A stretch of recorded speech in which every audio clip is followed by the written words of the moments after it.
pantalla.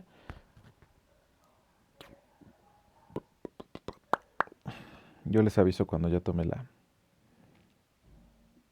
captura de pantalla. Faltan algunos.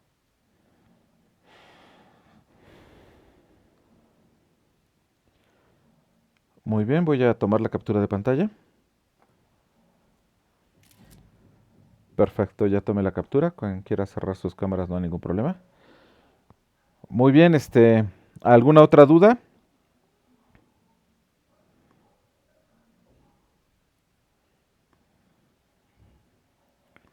Muy bien, parece que no. Entonces vamos a continuar con la parte de la clase donde nos quedamos el día de ayer.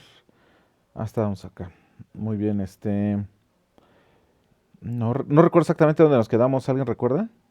Ya habíamos visto lo de la incidencia, ¿no? Que puede ocurrir en cualquier edad, lo de los 65 años. Esta es no, aquí no lo revisamos esta parte, ¿no? De cómo se lleva a cabo la erección peniana, ¿o sí?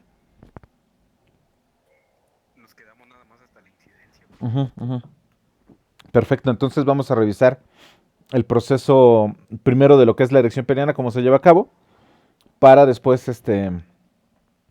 irnos hacia la parte del tratamiento, ¿me explico? Obviamente esto que están viendo aquí sería un corte de tipo transversal y esto es lo que observaríamos a nivel anatómico del pene, ¿me explico?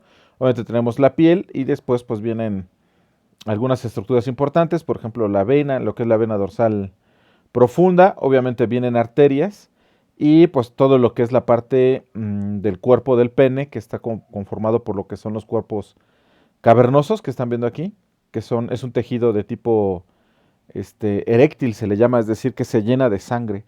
Esa es la parte que se llena toda de sangre. Acá está el cuerpo esponjoso que está rodeando la uretra, ¿no? Este cuerpo lo que hace es evitar que la uretra colapse.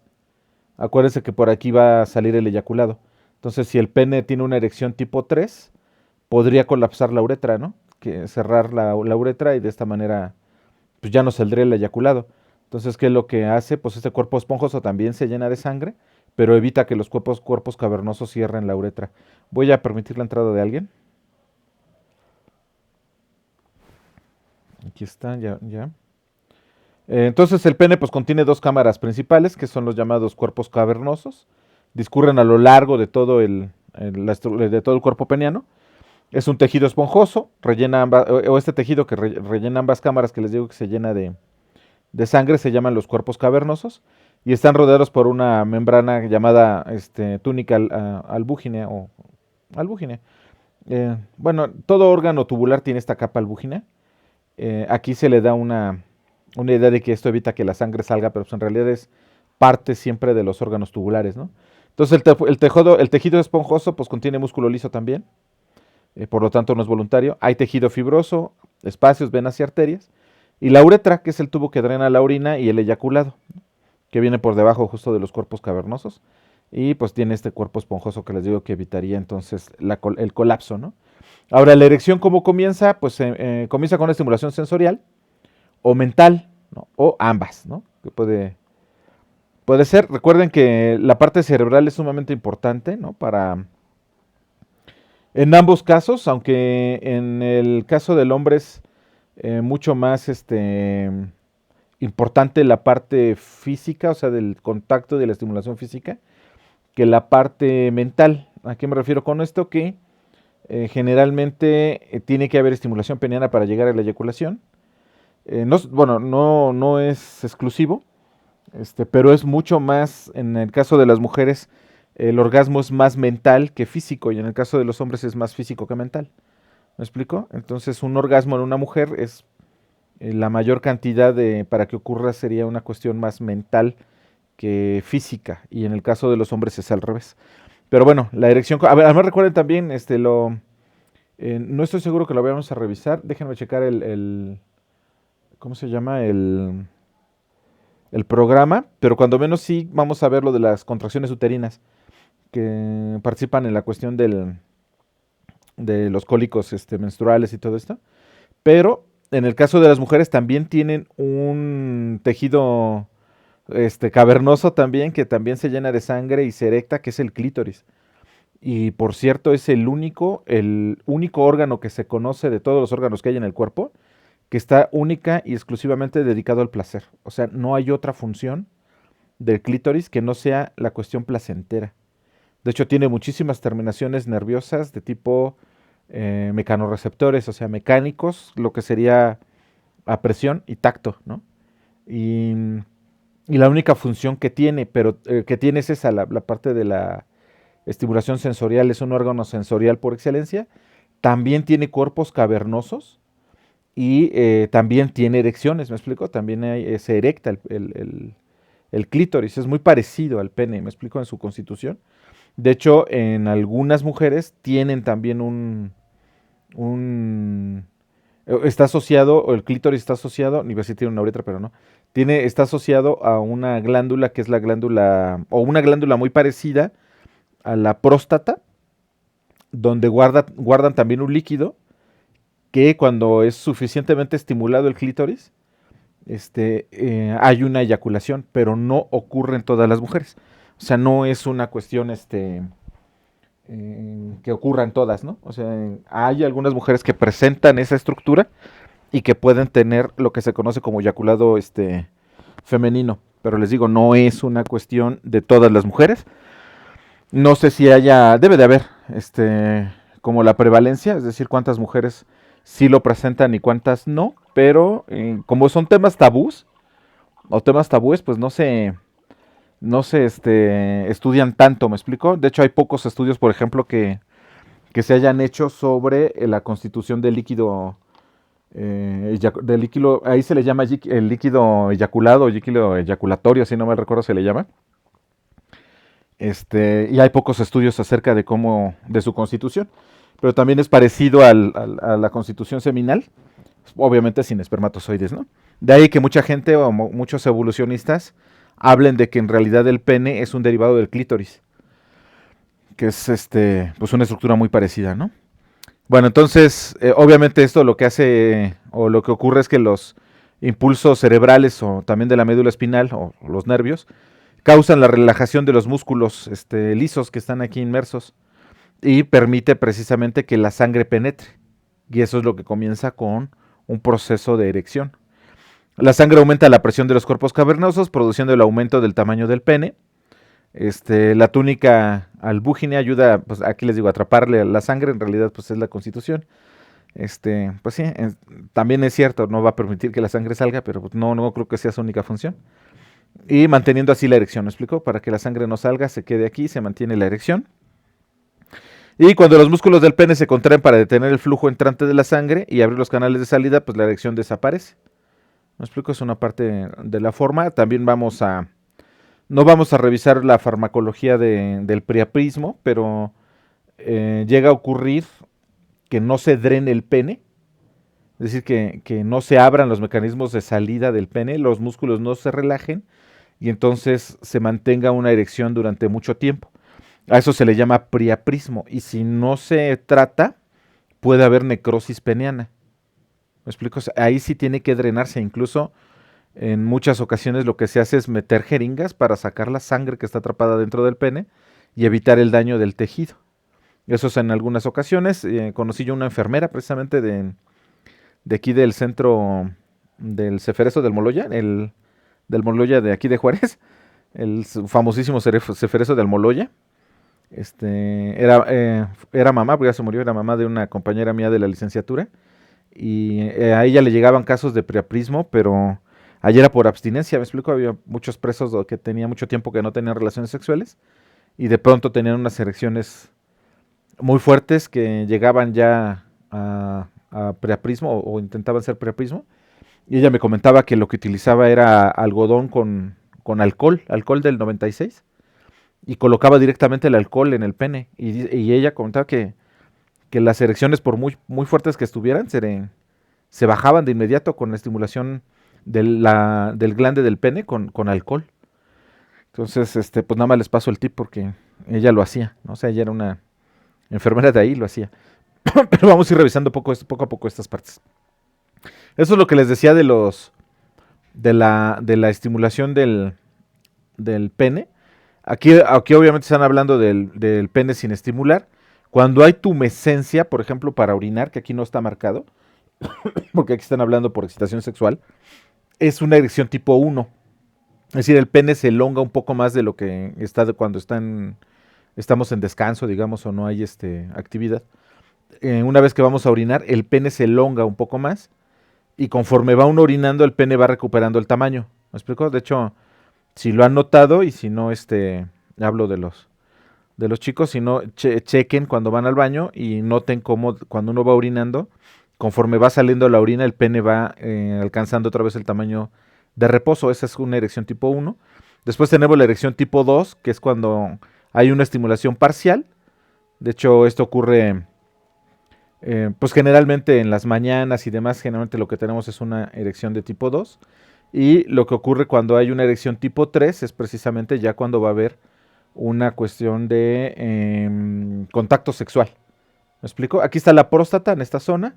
Acuérdense que hay otras glándulas que están acá, que son las glándulas accesorias, sexuales accesorias, y en conjunto pues forman lo que es el líquido seminal que va a ser eyaculado, ¿me explico? El proceso de eyaculación también es complejo, ¿eh? Se ha estudiado muchísimo, no se entiende todavía del todo, participa muchísima musculatura en el eyaculado y de cómo se sincroniza para lograr la eyaculación. De hecho, más o menos en un eyaculado normal debería de salir más o menos a una distancia de medio metro. Así de fuerte debería de ser la eyaculación. Esto va cambiando conforme la edad avanza. Pero una eyaculación de un individuo sano debería de alcanzar más o menos el medio metro de distancia, ¿no? A partir del pene. De ahí que mucha gente diga que la eyaculación no ocurre realmente en vagina, como siempre se dice, ¿no? Dice, no, pues el hombre eyacula en vagina. En realidad no, sino que esta cuestión de la eyaculación hace que el eyaculado llegue al cuello del cérvix. Me explico, lo que intenta obviamente el macho o el hombre es que el eyaculado llegue lo más rápido posible al cérvix, porque acuérdense que la vagina es un ambiente totalmente adverso para los espermatozoides. De hecho, todo espermatozoide, bueno, no todo, pero gran parte de los espermatozoides que llegan o tocan las paredes vaginales se mueren. Entonces, ¿qué es lo que ocurre? Pues que se baña el cuello del útero, el cuello del cérvix, o el cuello del útero, pues el cérvix o el cuello del útero, para que pues penetren con mayor facilidad al útero, ¿no? Cuando se hace el eyaculado sin protección, ¿no? Sin barreras.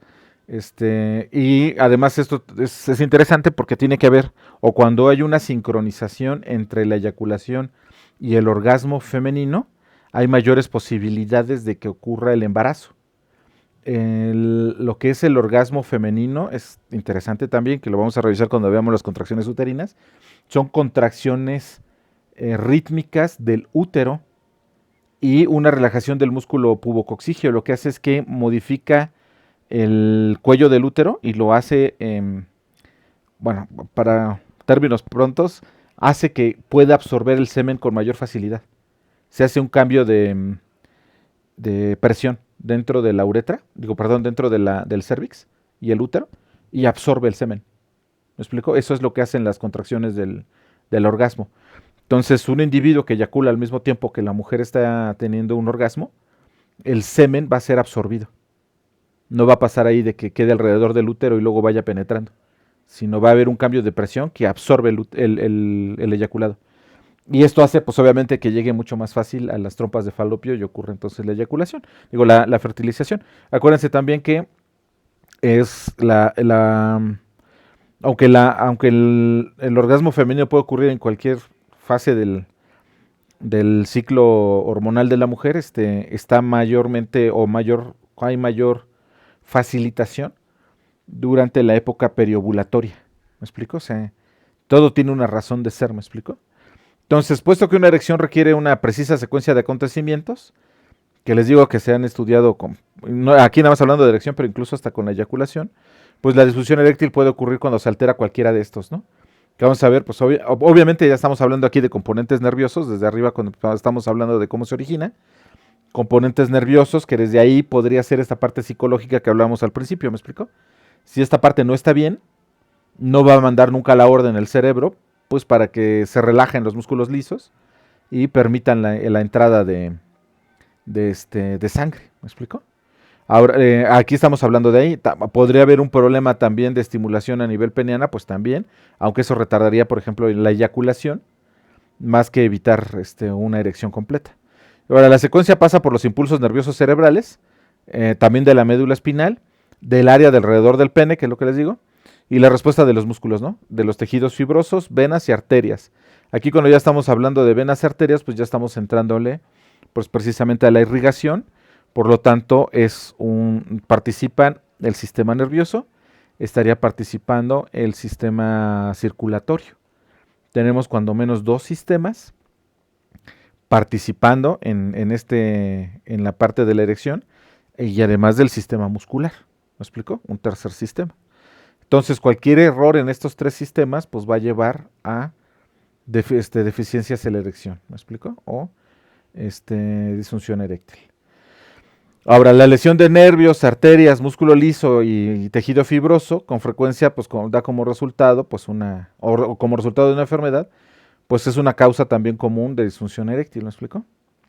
Enfermedades como la diabetes, este cuadro no lo puse, lo voy a borrar, porque sí, estaba bonito, pero después lo decidí hacer en diapositivas, entonces no tiene caso que esté ahí.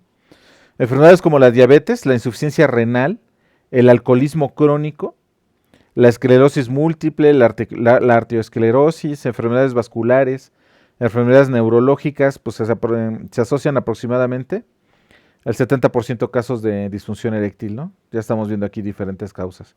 No solamente de la psicológica, estamos hablando ahora de fisiológicas, ¿no? Por ejemplo, miren, entre el 30 y el 50% de los hombres con diabetes experimentan disfunción eréctil. Entre el 30 y el 50% es enorme la cantidad, ¿me explico? De personas. La mitad de las personas con diabetes tendrían disfunción eréctil. ¿Alguna duda hasta aquí? ¿Hasta aquí? Perfecto. También hay cirugías que pueden provocar esto, por ejemplo, quitar la próstata. La próstata total a causa del cáncer puede lesionar nervios. Recuerden que aunque se estudia anatomía y pues uno sabe más o menos por dónde vienen los nervios y demás, pues hay una variación, que es una variación normal, fenotípica, que insisto, es como el color del cabello, ¿no? El color de los ojos, el color de la piel, que varía entre cada uno de nosotros.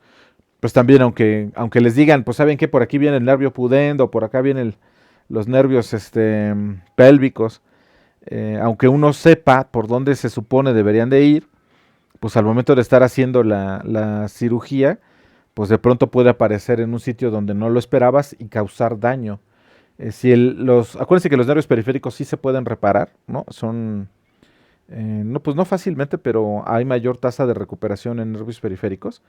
Si el daño es muy profundo, puede ocurrir que no ocurra una reparación completa del nervio.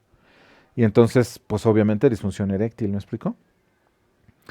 Las lesiones del pene, por ejemplo, pues también obviamente una lesión en el pene pues puede causar, por supuesto, disfunción eréctil, como la que veíamos de la enfermedad que estuvimos revisando. Lesiones en la médula espinal, en la próstata, en la vejiga y en la pelvis, pues pueden acabar también produciendo disfunción eréctil, ¿no?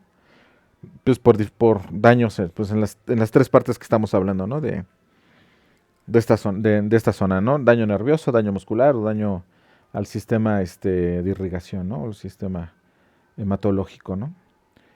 Otras causas, pues están el tabaquismo. Acuérdense que también esto que les estoy platicando son asociaciones que se hacen a través de pruebas estadísticas, ¿me explico? No hay ningún experimento, ¿no? Porque pues no se puede hacer. ¿No? Ustedes coloquen a un grupo de jóvenes y les digan, ahora tú te vas a hacer alcohólico crónico y vamos a ver qué te pasa si tienes o no disfunción eréctil. No puedes hacer tampoco a alguien, a ver, tú te vas a fumar unos y te vas a hacer adicto al tabaco y vamos a ver si tienes, pues, no se puede. Pero pues si hacen las historias clínicas, llega el paciente con deficiencia o con disfunción eréctil y se le hacen pues unas pruebas o más bien una historia clínica y de ahí se hace pues una serie de pasos para saber qué de todas las cosas que vienen en la historia clínica podrían estar asociadas. Y que se ha asociado, pues obviamente el tabaquismo, se ha asociado el alcoholismo, Lo que sí es claro es que, por ejemplo, pues este porcentaje de gente con que tiene diabetes y la disfunción eréctil, ¿no? Que casi la mitad lo llega a tener. Claro, se puede arreglar con las cuestiones farmacológicas, ¿me explico? Am, ¿Preguntas, jóvenes? Profesor, Ujú. una pregunta. Entonces, ¿qué pasaría con los pacientes que son de tipo mentales? O sea, con trastornos mentales también tendrían al... Podría ser una causa de déficit de De causa, a ver, un trastorno mental, trastorno mental, ajá, dependiendo a qué trastorno te refieras. Hay trastornos que facilitan la conducta sexual. como por ejemplo depresión, Ah, no, ah, sí. psicosis. Ahí la depresión definitivamente va a causar disfunción eréctil. Pero porque la depresión deprime, como su nombre lo indica, ¿no? La depresión deprime muchos sistemas. Y entre estos sistemas, este es uno de los primeros que se deprimen, ¿eh? De hecho, si estás estresado, este sistema es de los primeros que se deprimen. De hecho, es un indicativo, no, no, qué bueno que me preguntas esto. Es un indicativo en cuando estamos hablando de cuestiones más biológicas. Generalmente, el primer indicativo de un estrés en un animal es la pérdida de la función sexual. Es el primero de las cosas que se pierden. De hecho, cuando sabes que un animal está bien en un zoológico, en un encierro, en algún lugar, es porque tiene la función sexual. Porque es lo primero que se deprime con el estrés, con la ansiedad y con la depresión. ¿Me explico? Pero hay otros trastornos que lo facilitan. Por ejemplo, la trisomía del cromosoma 21, lo que es el síndrome de Down, en estos individuos la sexualidad está muy, no en todos, pero en un alto porcentaje del síndrome de Down, tienen facilitada la conducta sexual. Son individuos que se vuelven como muy cariñositos, muy, eh, pues muy sexosos, digamos, ¿no? Muy, muy sensuales, no sé cómo llamarlo. Tienen mucha conducta sexual. Por ejemplo, en periodos como el Alzheimer, también se facilita. Hay erecciones espontáneas, hay individuos que tienen Alzheimer y andan caminando con la erección, ¿no? Pero, por ejemplo, el Parkinson también deprime. ¿No? También depende del grado de Parkinson, pero deprime esta parte, ¿me explico? Pero la depresión va a ser de los primeros, ¿eh? De los primeros, y es un indicativo.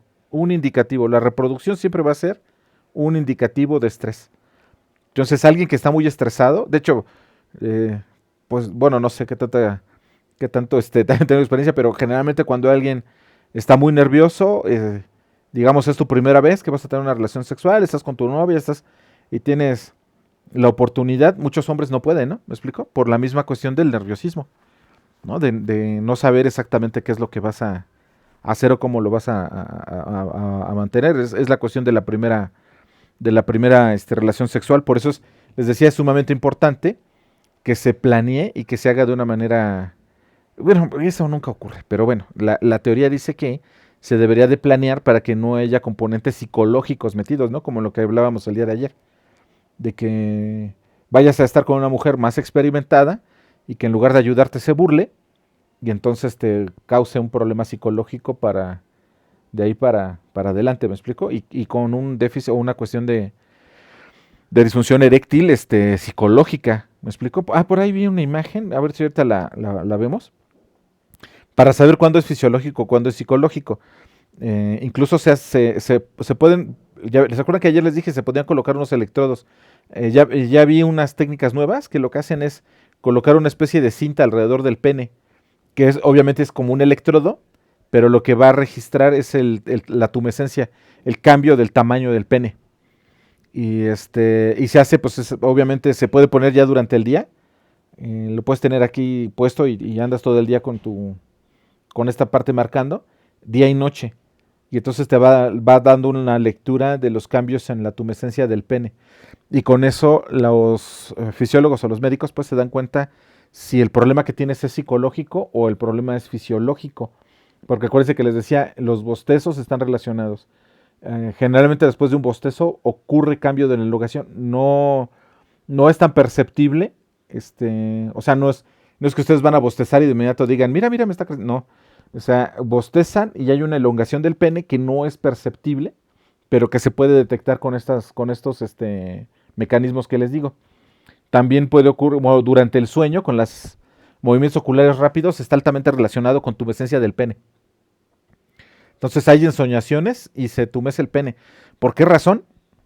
Pues quién sabe. O sea, hay un montón de cosas que no entendemos, ¿no? Pero entre ellas hay una clara relación. Entonces se hace eso. ¿Alguien va a preguntar? Sí, Robert, una Ajá. pregunta. Ujú. Una disculpa, compañera, si se llegan a ofender. Yo espero que no. Chequé la enfermedad sobre el priapismo y vi una imagen en el que a este compa, ¿no? Se le necrosó y se lo ocultaron. Sí, sí se tiene, Me ocurre. llegó Ujú. la duda, ¿no? En estos casos que ocurre esto, la amputación, ¿se podría poner una prótesis? Y de ser así, Ujú. ¿sentiría placer nuevamente? Ya que si es una persona que anteriormente experimentó relaciones sexuales, asumo que su cerebro habrá guardado estas sensaciones y pues de esta manera lo compensa. O quiero pensar yo que pasaría a ser como un placer ya mental, ya no físico. No sé si esto ocurriría. Ajá, mira, eh, te voy a decir, o sea, lo que yo sé o de las cosas que conozco de la experiencia, lo poco que he leído cuando hice mi tesis sobre conducta sexual, sí se puede volver a implantar un pene después de que ha sido cortado. Ahí lo único que tienes que hacer es una cirugía, es una cirugía compleja, no es una cirugía simple. Tienes que unir vasos sanguíneos y tienes que unir nervios. No vuelve a ser lo mismo una vez que se inserta, se instala y todo. Siempre ahí va a haber cambios, ya no vas a tener la misma situación. Es cierto, puede ser ya una cuestión más mental, me explico, que física. Y sí puede llegar a ocurrir. En el caso del prepismo, o sea, que yo sepa que haya estos trasplantes, o sea, que de repente alguien diga, ¿sabes qué? El cuate murió, ya murió y entre todas las cosas que va a donar pene. Y que entonces alguien que tenga un corte de pene y que ahora necesite, no lo sé, a ese nivel no. Sí lo sé al otro nivel, porque de hecho cuando estaba yo estudiando precisamente esta parte de conducta sexual, salió en la noticia un caso tremendo que ocurrió en Brasil, si no me recuerdo, de una esposa o novia, pues cuando menos vivía con una pareja, pues la pareja descubrió infidelidad en el hombre y en la noche decidió cortarle el pene y se lo cortó, pues, o sea, lo tomó con un cuchillo, lo cortó y lo aventó por la ventana. Entonces, pues entre el cuate salió, atrapó, tomó el pene y se fue al hospital. Ahí le controlaron la hemorragia porque o sea, es una zona altamente irrigada, ¿me explico? Ahí le controlaron y pudieron hacerle trasplante de pene. O sea, bueno, no trasplante, pudieron reinsertarle el pene. Y de ahí ha habido varios casos donde yo sé que sí ocurre, que se puede reimplantar el pene. Pero aquí es el caso de el pene de la misma persona. No lo sé, pero tampoco me he dedicado como a buscarle. A lo mejor sí hay ya trasplantes de pene, porque digo, tampoco sería tan complejo si ya vimos que sí se puede. Acuérdense que pues, hasta un dedo o una mano ya se puede reimplantar hoy en día, ¿no? Siempre y cuando no se muera la mano. ¿Me explico? O sea, si te llegan a cortar la mano, se tiene que bajar la temperatura de la mano y llevártela para que la reimplanten. Son horas de cirugía, pero sí ocurre. La mano ya no va a ser igual, no. Va a perder sensibilidad, sí, movilidad también, pero vas a tener otra vez la mano ahí.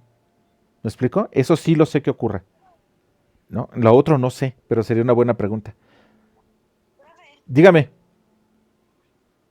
igual ahorita estaba checando lo del priapismo Ajá. y no se habían mencionado muy bien las causas, estaba leyendo las causas Ujú. y mencionan que esto puede pasar por trastornos metabólicos como gota o amiloidosis, Ah, sí, cuando veamos gota también. Ajá.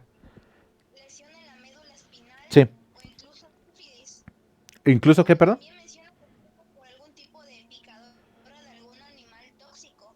Ah, que también sí. Es que, mira, cualquier cosa que dañe el sistema de regreso de la sangre, como el sistema de drenaje, va a causar priapismo.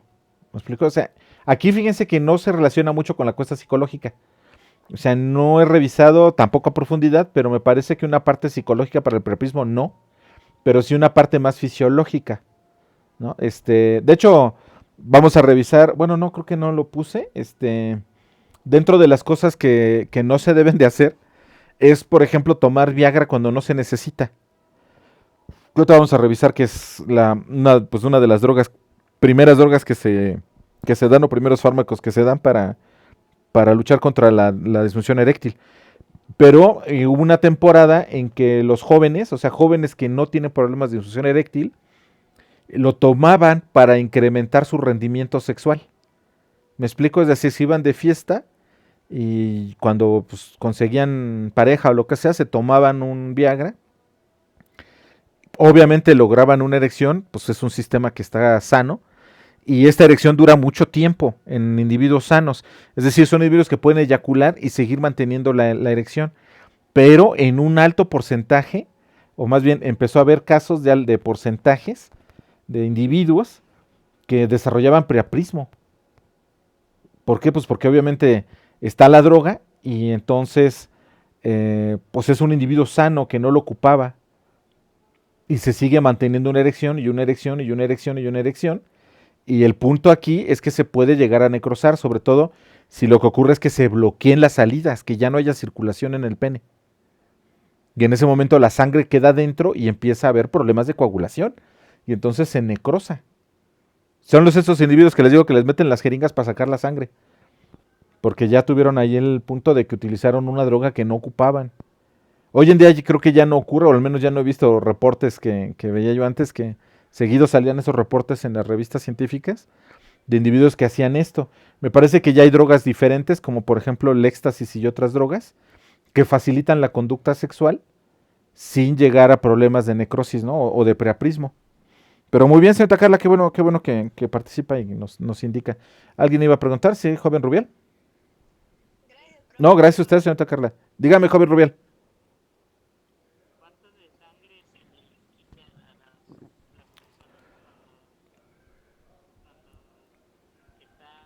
cuando llega a suceder ese problema? Pues fíjese que ese dato hacia ese detalle no lo sé. No lo sé. Supongo que se drena hasta que pues la erección desaparece, pero la verdad es que no sé cuánta. Es buena pregunta. No sé si haya. Yo creo que va a haber diferencias con respecto al tamaño del pene, ¿me explico? Acuérdense que el tamaño del pene también es altamente variable, ¿no? Hay estudios y estudios que tratan de valorar el tamaño. Este, y sí hay una diferencia, por cuestión de raza. Sé que no es correcto, ya hoy en día políticamente hablando no es correcto hablar de razas. Sin embargo, existen, me explico, y desde el punto de vista genético existen. Y aunque uno quiera cerrar los ojos, existen. Pero hay tamaños diferentes. Lo que se conoce como raza hoy dicho afromexicana o afro, pues, la raza africana, pues, o la gente con tonos de piel más oscura, tienen penes más grandes, aunque pareciera antes un mito o que era como una cuestión de mito, no es así. Y ha habido muchos, o sea, ha tratado mucho de explicar por qué. Y aparentemente el tamaño del pene no es una cuestión con las mujeres, ¿eh? No es una cuestión de selección sexual, ¿no? De hecho, en todas las encuestas que se ha hecho a todas las culturas, en todas las culturas donde se ha hecho el estudio sobre si el tamaño del pene es importante para las mujeres, en ninguna cultura es importante. Bueno, a ver, es importante para la estimulación, es decir, no el tamaño, sino el grosor. ¿Me explico? Lo que refieren las mujeres es un pene, no importa su tamaño mientras se estimule. Entonces no es el tamaño, sino el grosor, porque recuerden que el solo es el primer tercio de la vagina que tiene los receptores a distensión. El resto de la vagina no tiene receptores a distensión. ¿Me explico? Y se han hecho estudios para saber que un pene de 7 centímetros es el tamaño mínimo necesario para poder lograr paternidad. Abajo de eso ya no hay paternidad. De abajo de 7 centímetros. Entonces, de 7 centímetros para arriba sería lo suficientemente grande para lograr paternidad. Y lo importante entonces sería el grosor, no el tamaño. Pero aparentemente en ciertas culturas el tamaño del pene es una cuestión de competencia intersexual. Es decir, entre el mismo sexo. ¿Sale? O sea, ver el tamaño del pene de otro es una competencia entre hombres. No es una señalización hacia mujeres. Y eso es interesante. Entonces, podría ser que penes más grandes, no podría ser. Penes más grandes tendrían mayor cantidad de sangre. Pero la verdad es que no sé cuánta sea. Pero es buena pregunta, ¿no? Son cosas interesantes ahí de saber. Perdón, joven Rubiel, no voy a poder contestarle eso.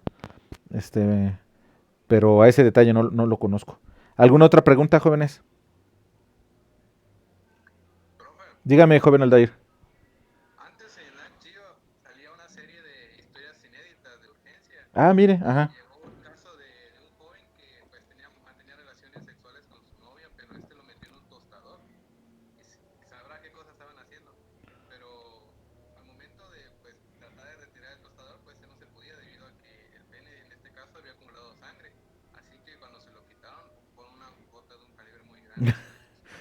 Y sacar la sangre, sí, sí, pues sí. Sí, no, las imágenes de cuando están drenando también son impactantes, ¿eh? De ahorita van a ver que hay un tipo de fármaco que se inyecta directamente al pene, ¿no? Y hay hasta técnicas y todo. Bueno, ¿alguna otra duda, jóvenes? No, bien, vamos a continuar entonces. Em, Fíjense, otras posibles causas, pues son, les decía, el tabaquismo, que afecta al flujo sanguíneo de las venas y las arterias. Trastornos hormonales son clarísimos, cualquier baja relacionada con testosterona, de inmediato va a afectar. Es algo interesante, fíjense. Cuando baja la testosterona o hay un desequilibrio de testosterona, hay deficiencia. O sea, hay déficit de erección, ¿no? Hay disfunción eréctil. Pero ¿qué creen? Que el tratamiento de recuperación de testosterona no siempre recupera. O sea, no solamente es la testosterona, sino debe de haber algo que se asocia a la testosterona. Alguna de estas hormonas que hemos platicado, que modulan o que están ahí metidas y que no hemos entendido.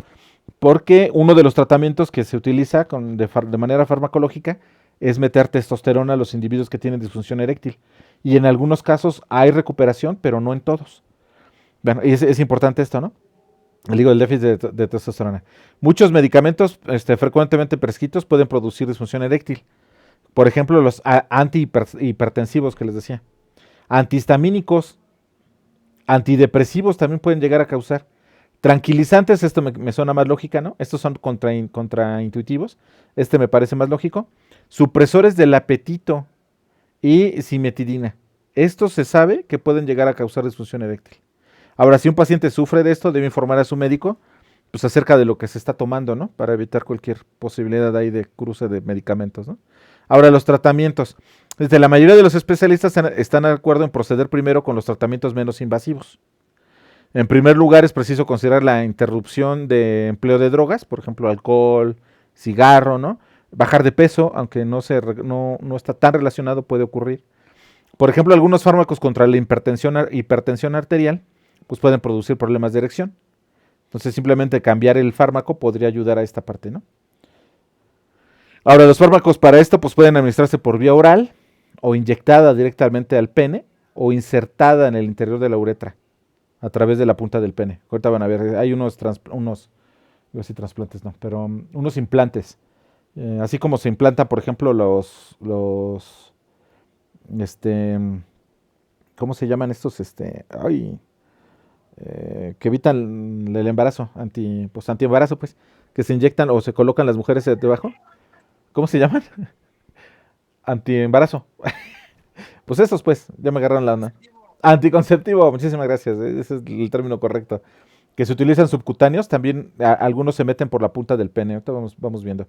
Obviamente aquí está el sildenafil o el sildenafil, que es el Viagra, ¿no? Que les decía cuando Pfizer lo sacó y logró el Viagra, decía que prácticamente Pfizer podía vivir solamente del Viagra. O sea, imagínense la cantidad de dinero que Pfizer obtuvo cuando sacó el Viagra, ¿no? O sea, fue el boom. Y si ya de por sí Pfizer era rico, con esto se fue, pero tremendamente más rico todavía, ¿no? Este es el primer tratamiento oral, ¿no? Que se autorizó por primera vez en 1998 a nivel mundial. Se toma 1 hora antes de la relación sexual. Actúa aumentando el efecto del óxido nítrico. El óxido nítrico se ha estudiado pues, hoy en día ya mucho más. Se sabe que tiene ya muchísimas funciones, es un gas que relaja los músculos lisos, ¿no? El óxido nítrico. Ahora vamos a ver, por ejemplo, la nitroglicerina, que también termina ayudando a esta parte del óxido nítrico, se llega a utilizar para cuestiones cardíacas. Ahí en ese caso puede tener efectos contraproducentes cuando es nitroglicerina como tal. Pero aquí el Viagra hoy día se sabe que va sobre la cuestión del óxido nítrico, que relaja los músculos lisos del pene, es decir, el óxido nítrico y las erecciones están sumamente relacionadas durante la estimulación sexual y permite pues, el aumento de flujo sanguíneo. Entonces, si bien pues, el Viagra mejora la respuesta a la estimulación sexual, no desencadena una erección automática, como hacen las inyecciones, es decir, pues se tarda más o menos 1 hora. Eso es lo que les digo, que el problema cuando se llega a consumir, cuando no se ocupa, ¿no? Las dos recomendadas, 50 miligramos, aunque puede variar entre 25 y 100 miligramos, y el fármaco debe ser empleado no más de una vez al día, ¿me explico? Entonces, esta es la cuestión que sea complicado porque se empezó a utilizar como una droga como de diversión, ¿me explico? O sea, vamos a tomarla y entonces voy a tener, en lugar de tener una sola eyaculación y tener que esperarme a que vuelva a tener o vuelva a haber erección, pues se mantenía la erección, ¿me explico? Y pues eso causó problemas. Los hombres que están tomando fármacos con nitratos, ¿no? Como la nitroglicerina, para el tratamiento de problemas cardíacos, no deben emplear ningún inhibidor de la fosfodiesterasa, como estos que estamos hablando, ya que su combinación puede producir un descenso brusco de la tensión arterial. Eso es lo que les digo de la nitroglicerina, que puede ser un compuesto que puede, al revés, ¿no? Evitar o tener problemas. Entre los últimos tratamientos orales para la disfunción eréctil disponibles en el mercado, se encuentra pues ya otros como el vardenafilo, el taladafilo, ¿no? Y ambos fármacos actúan igual que el Viagra, aumentando el flujo sanguíneo hacia el pene. Un tercer fármaco, como lo prima, actúa en el cerebro y el sistema nervioso para desencadenar una erección. Aquí ya es a nivel nervioso. ¿Me explico? Aquí tenemos otro, que estos son los inyectados, miren, directamente. Entonces muchos hombres consiguen erecciones más potentes con este que está aquí, que es el Caberjet, perdón, tras inyectarse fármacos, ¿no? Al pene, que actúan aumentando su contenido de sangre. Y estos fármacos también como la prostaglandina E, pues dilatan los vasos sanguíneos y produce una erección de 5 a 20 minutos que se prolonga alrededor de una hora, pero aquí la inyección es directa, ¿no? Al pene. Estos fármacos producen efectos secundarios no deseados, entre ellos pues erección persistente que puede llegar al priapismo, cicatrices por las inyecciones, endurecimientos en la zona de inyección. Es costosa, tampoco es una cosa que sea barata, pues bueno, al menos eso es lo que encontré, no es que los haya yo comprado, pero al menos eso es lo que encontré, que puede emplearse combinado con otras terapias, ¿no? Para abaratar costes, es decir, pues de vez en cuando esto y de vez en cuando Viagra y pues ya está, ¿no? Se está comercializando un sistema para insertar una pequeña cantidad de este mismo al prostadilo, inferior a un grano de arroz, que es lo que les digo que es esta parte como del implante, que va en el interior de la uretra, que se llama MUS, de Medical Urethral System of Erection, ¿no? O sistema de medicación uretral para la erección. Y lo que haría sería liberar al prostadiol, o al prostadil, perdón, al prostadilo de manera controlada, como una especie de implante, y que entonces se facilite la erección. Ahora este sistema emplea un aplicador precargado para administrar esta pequeña cantidad del fármaco a unos 5 centímetros de profundidad en el interior de la uretra. La erección comienza de 8 a 10 minutos y se prolonga de 30 a 60 minutos. Y con esto evitarían también el gran problema de las inyecciones, ¿no? De estar utilizando agujas, aunque pues la cosa del aplicador tampoco es que se vea muy bonito, pero evitan esta parte de que se endurezca o se hagan cicatrices, ¿no? Los efectos secundarios más comunes son dolor en el pene, pues obviamente tienen algo dentro de la uretra, los testículos, en la zona entre el escroto y el recto, sensación de calor o quemazón en la uretra, enrojecimiento por aumento del flujo sanguíneo y mínimas hemorragias uretrales, aunque puede llegar a ocurrir, sobre todo si raspan, ¿no? La parte de la uretra. Recuerden que el tamaño de la uretra también es una cuestión dimórfica, va a variar dependiendo, uno, el tamaño del pene y dos, la genética que tengas, ¿no? Este es el otro que les decía, de la testosterona oral, que puede inducir disfunción eréctil en algunos hombres con niveles bajos de testosterona natural, pero con frecuencia no es eficaz y puede producir lesión hepática, que es lo que le digo que no se entiende bien. Se sabe muy claro que cuando disminuye la testosterona hay disfunción eréctil, pero cuando la suministras de manera oral o cuando la suministras por parches o como sea, no recupera la funcionalidad. O sea, no es que sea una cuestión solamente de testosterona. Hay algo más ahí, ¿no? Ahora, algunos pacientes han confirmado que otros fármacos orales, como la yoimbina se utiliza muchísimo en la industria veterinaria para provocar celo en algunos animales, en hembras. Los agonistas de la serotonina y la dopamina y la trazodona, aunque también se piensa que son eficaces, la trazodona, perdón. Pero los estudios clínicos no han podido demostrarlo bien. Se cree que es más bien un ejemplo de efecto placebo, ¿no? Que se le dice a la persona, no, toma yoimbina y eso te va a ayudar y eso vas a tener mejores o mejor desempeño sexual, y en realidad luego la persona manifiesta así tenerlo, pero más bien parecía un efecto placebo más que un efecto real de lo que estaría ocurriendo.